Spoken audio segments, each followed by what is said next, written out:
Quest Audiobooks presents an unabridged recording of The Diary at the Last House Before the Sea by Liz Eeles, narrated by Francesca Waite. Prologue, September 1957. Audrey gasped as water swirled around her knees. It was cold, so much colder than she'd imagined. But she kept on walking, through cresting waves, into deeper water that glistened navy under the darkening sky.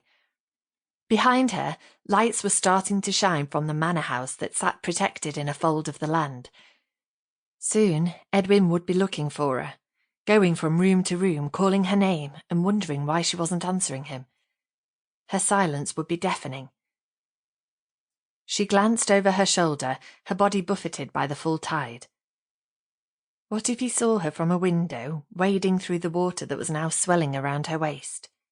She was sure he would try to stop her. He would run from his grand house and drag her back onto dry land. But that couldn't happen. Audrey pushed on more quickly, her body going numb as her shoulders sank beneath the waves and currents beneath the surface snagged at her clothing. Suddenly, an image of the leather-bound diary sitting on her bedside table swam into her mind.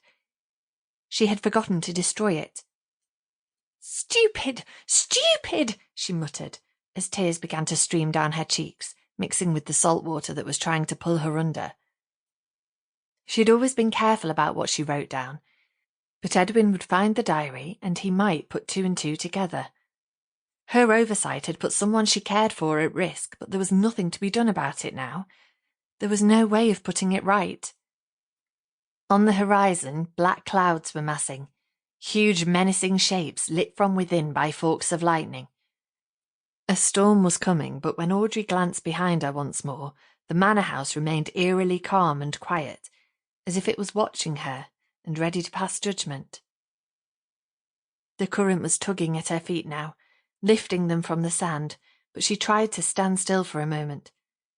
Her mind was whirling with the enormity of what she was doing. The finality of it all. No more life at Brellasham Manor. No more life as Edwin's wife or Geoffrey's stepmother. "I can change my mind," she murmured between frozen lips. She could go back and pretend that this moment of madness had never happened. She could continue with the gilded life she had chosen, a life of luxury, privilege, and secrets. But she knew in her heart that it was too late. Audrey touched the diamonds at her throat and began moving forward again into the deep water. Sample complete. Ready to continue?